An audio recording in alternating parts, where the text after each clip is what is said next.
স্বাগত সংবাদ যোগে। দিনের প্রধান সংবাদ ও তার বিস্তারিত বিশ্লেষণ নিয়ে আপনাদের সাথে আছি আমি রুবাইয়াত অদিতি। শুরুতেই জেনে নেই কি থাকছে আজকের সংবাদ যোগে। সাধারণ নাগরিক হিসেবে আপনিও সেফ না, আমিও সেফ না। যত নির্বাচনের সময় ঘনিয়ে আসবে দেশে এই ধরনের সহিংসতা প্রত্যেক দিন বাড়বে বলে আমরা বিশ্বাস করি। হঠাৎ করে শব্দ হয়েছে, শব্দ করে ওমর ভাই ওনার সাথে ভাই ছিল, ভাইয়ের সাথে ছিল রিক্সা, উনি চিৎকার করছে। এরপর আমরা তাকাই দেখি যে ভাই মানে রিক্সা ওখানে বেড়ে গেছে, আমরা ই করে বাইরে উঠে আবার রিক্সা নিয়ে তাড়াতাড়ি চলে গেছি। ওসমান হাদি ভাইকে নিশ্চিতভাবে হত্যা করার জন্যই গুলিটা চালানো হয়েছে। আমাদের ধারণা ছিল হয়তো একটা মোটরসাইকেল যাচ্ছে, মোটরসাইকেল থেকেও তাকে গুলি করা হতে পারে, বাট এখন আমরা কনক্রিট কোনো সিদ্ধান্ত যেতে পারছি না। আমাদের কার্যক্রম অব্যাহত আছে। আমরা আরও কার্যক্রম সম্পন্ন করার পর হয়তো বলতে পারবো যে আসলে উনি একজ্যাক্ট কোথায় গুলিবিদ্ধ হয়েছেন এবং কে বা কারা তারা গুলি করেছে।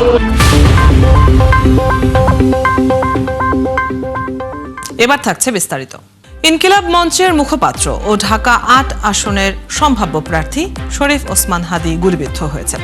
ঢাকা মেডিকেল কলেজ ও হাসপাতালের আইসিইউতে চিকিৎসাধীন থাকার পর এভারকেয়ার হাসপাতালে তাকে শিফট করা হয়। শুক্রবার জুমার নামাজের পর বিজয়নগরের কালভার্ট রোড এলাকায় মোটরসাইকেলে করে আসা কয়েকজন হাদিকে গুলি করে পালিয়ে যায়।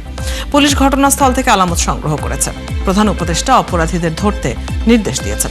বলা হয়ে থাকে তৃতীয় বিশ্বের দেশগুলোতে রাজনৈতিক ক্ষেত্রে সহিংসতা বেশি দেখা যায়। টালমাটাল পরিস্থিতি যখন থাকে তখন পলিটিক্যাল কিলিং বা রাজনৈতিক কারণে হত্যাকাণ্ডের ঘটনা বেশি ঘটে। আমরা নির্বাচনের ট্রেনে চেপে বসেছি আরও বেশ কিছুদিন আগেই, আসন্ন নির্বাচন, আর তার আগে এই ধরনের হত্যা চেষ্টা। আলাপে যাব আমরা এসব নিয়েই। আমাদের সাথে আজ বাংলাদেশ পুলিশের সাবেক ডিআইজি খান সাইদ হাসান আছেন চট্টগ্রাম বিশ্ববিদ্যালয়ের সমাজ ও অপরাধ বিশ্লেষক অধ্যাপক সাখাওয়াত হোসেন। তাদের সাথেই আলোচনায় যেতে চাই। স্বাগত জানাচ্ছি আপনাদের সংবাদ যোগে।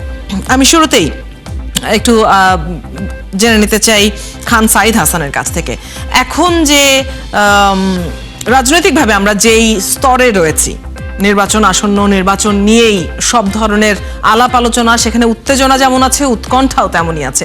এরকম একটা পরিস্থিতিতে দেশের আইন শৃঙ্খলা পরিস্থিতি যেমন হওয়া উচিত, যেমন শক্ত অবস্থানে আইন শৃঙ্খলা বাহিনীর থাকা উচিত, সেই জায়গাটিতে কি আদৌ বাংলাদেশ আছে বা কত দূরে আছি আমরা?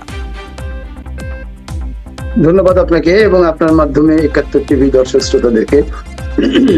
আসলে আজকের যে ঘটনাটা ওসমান হাদির উপরে, এটা সত্যি অ্যালার্মিং। কারণ হলো অ্যালার্মিং এই জন্য বলছি যে এরকম ঘটনা, এরকম অবস্থা হতে পারে, এটা নিয়ে কিন্তু বোদ্ধারা অনেক আগের থেকেই এরকম আশঙ্কা প্রকাশ করছেন।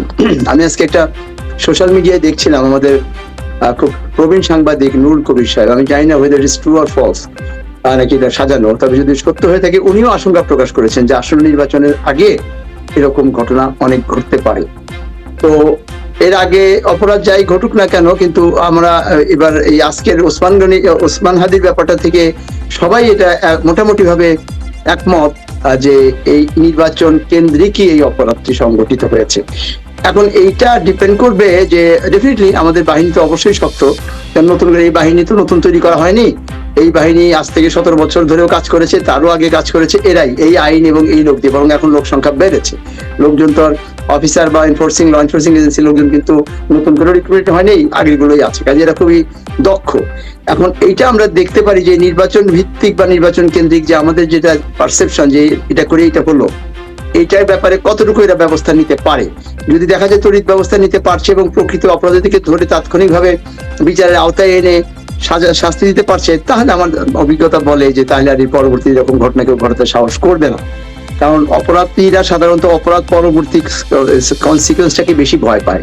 আর যদি আজকেটা না পায়, কারণ এটাও আবার আমাদের অভিজ্ঞতা দেখা গেছে যে যারা খুব ট্রেন্ড অর্গানাইজেশন বা ট্রেন্ড সংস্থা যদি কোনো কাজ করে, তখন এটা আবার ডিটেক্ট করা খুব ডিফিকাল্ট হয়ে যায়। পৃথিবীতে এরকম বহু ঘটনা আছে।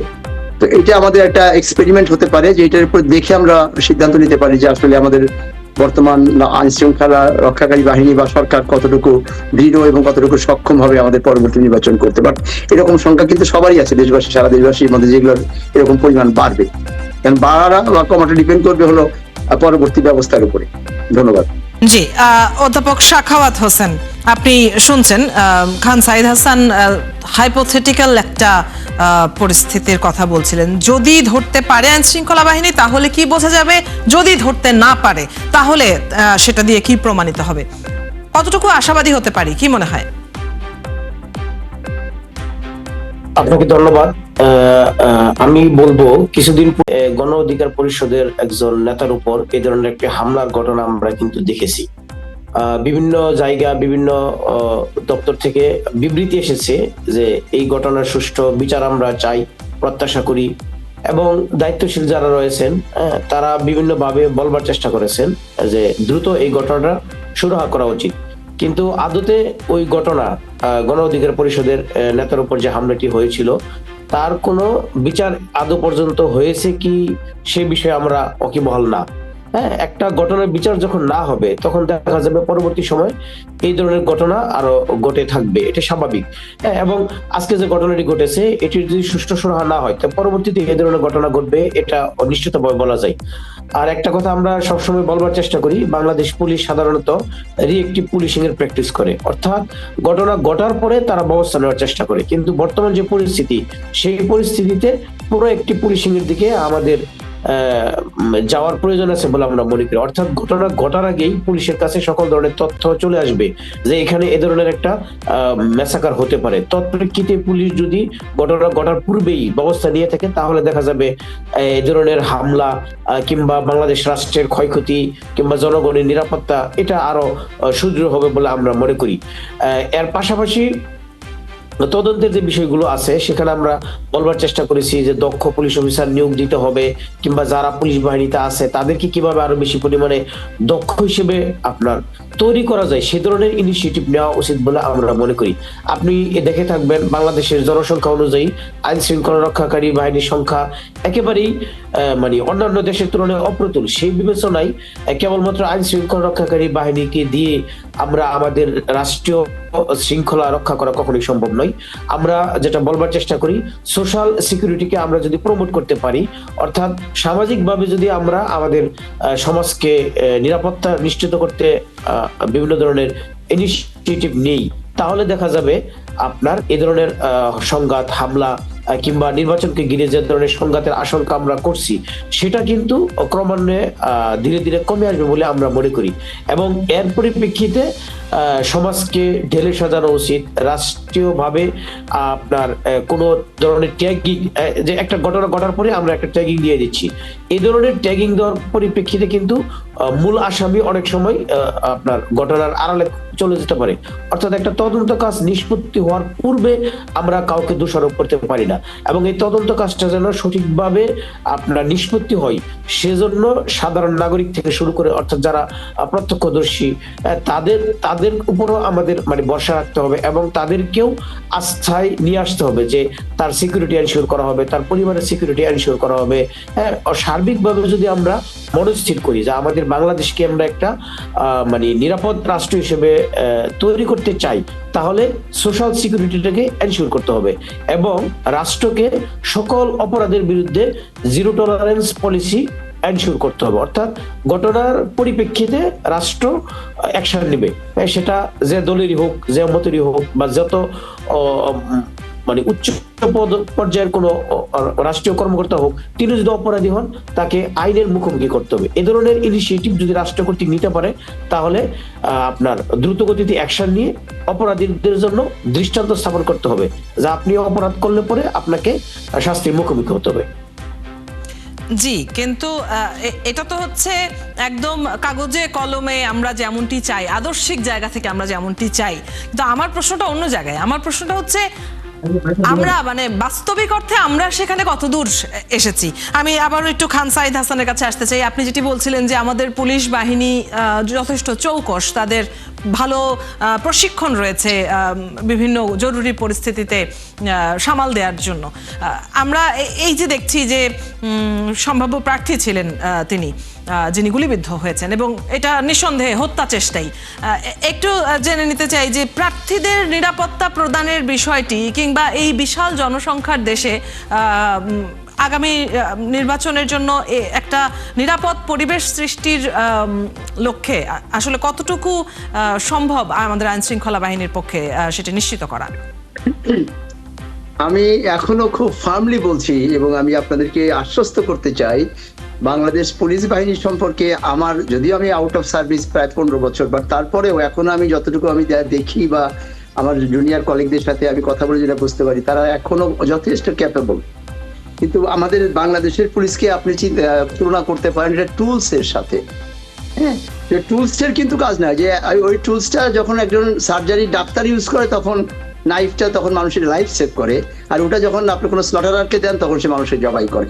তো পুলিশে এখনো পারবে, কিন্তু যে কথাটা আমাদের সাকাওয়াত সাহেব বলছিলেন যে যারা পেছন থেকে পুলিশকে চালাচ্ছে তারা ওইটা ওইভাবে চালানোর মতো সক্ষমতা, দৃঢ়তা এবং শক্তি সাহস আছে কিনা। তার কারণ হলো ডেফিনেটলি রিয়াক্টিভ পুলিশটা তো আমাদের ক্ষতি পূরণ করতে পারে না, যে মরে গেল তারপরে তার যে ওই হত্যাকারী সাজা হোক, শাস্তি হোক, ফাঁসি হোক, হোয়াটএভার দ্য কেস মেবি, আমার তো লোকটা ফেরত আসে না, বা আমার যে প্রপার্টির ক্ষতি হয় সেটা তো ফেরত আসে না। সুতরাং সারা পৃথিবীতে প্রোঅ্যাক্টিভ পুলিশ খুবই ডিমান্ডিং, এবং ওটা আমরাও চাই যে ঘটনা ঘটার আগেও খবর নিয়ে সেইভাবে ব্যবস্থা করবে। এবং আপনি will be surprise to know যে আমাদের দেশে অনেকগুলো গোয়েন্দা সংস্থা আছে যাদের কাজ দেশের বাইরে বা দেশের অন্য সেক্টরে হলেও তারাও কিন্তু এই পলিটিক্যাল বিষয়গুলো নিয়ে তারা ইন্টারফেয়ার করে বা তারা কাজ করে। আমি যতটুকু মনে করতে পারি, আমি অবশ্য নাম বললে আমি বলতে পারবো না, আমি যখন জেলে ছিলাম, জেল থেকে যখন আমি বের হই আমার সাজার শেষে, তখন আমাকে বলা হয়েছিল যে 9টা গোয়েন্দা সংস্থার ক্লিয়ারেন্স লাগতেছে, তো এই জন্য আপনার বের হতে 2 দিন সময় লাগছে। আমি তাদেরকে জিজ্ঞাসা করেছিলাম, তারা 4টা বেশি বলতে পারে না। তো এইরকম 9টা গোয়েন্দা সংস্থা, আমি জানি না যে এই গোয়েন্দা সংস্থাগুলো কি করে। পুলিশের একটা গোয়েন্দা সংস্থা আছে যেটাকে আমরা এসবি বলি, তারপরে এদের পাশাপাশি আরো অনেকগুলো গোয়েন্দা সংস্থা আছে, এবং প্রত্যেকের জবাবদিহিতার আওতায় আনা উচিত যে এরকম একটা ঘটনা ঘটতে পারে, দেশের মানুষ আশঙ্কা করতেছে, বোদ্ধা ব্যক্তিরা করতেছে, আপনাদের কাছে কি তথ্য, আপনারা কি তথ্য দিয়েছেন ল এনফোর্সিং এজেন্সিকে। তার কারণ কি, আসলে যার উপরে যা দায়িত্ব, সেই দায়িত্বটা যদি জবাবদিহিতার মধ্যে না থাকে তাহলে তখন এটা হয় না। সেজন্য প্রোঅ্যাক্টিভ পুলিশ কিন্তু আমাদের পছন্দ, সবারই চাহিদা, মানে কাঙ্ক্ষিত। আর পুলিশ পিপল রিলেশন যেটা আমরা বলে নিজেদের পুলিশ তার ব্যর্থতাটাকে ঢাকার চেষ্টা করে, পাশাপাশি আমাদের এটাও চিন্তা করতে হবে আমাদের দেশের পিপলটা কিন্তু ল অ্যাবাইডিং। পৃথিবীতে এরকম খুব কম দেশ আমি দেখেছি যে আমাদের বাংলাদেশিদের মতো এত ল অ্যাবাইডিং, মানে মেজরিটি আপনার 95% লোক হলো এখানে ল অ্যাবাইডিং, এবং তারা এই সমস্ত হানাহানি খুনাখুনির মধ্যে পছন্দ করে। নাম্বার 1। নাম্বার 2 হলো একটা ইউনিফাইড নেশন। আমাদের 20 কোটি মানুষের দেশে একই বর্ণ, একই কালচার, একই ভাষা, ধর্ম একটু এদিক সাথে হতে পারে, কিন্তু ধর্মীয় কালচারগুলো কিন্তু আমাদের একই রকম, যেটা পৃথিবীর কোনো দেশে পাবেন না। সেই কারণে আমাদের এখানে এত পুলিশ, আমি তো মনে করি যে আমাদের সাফিসিয়েন্ট পুলিশ ফোর্স আছে, কিন্তু এখন শুধু এদেরকে ঠিক মতো কাজে লাগানো যায়। কাজে লাগাতে পারবে কারা? কাজে লাগাবে সরকার, কাজে লাগাবে কারা? কাজে লাগাবে কোর্ট, কাজে লাগাবে কারা? কাজে লাগাবে আইনজীবীরা।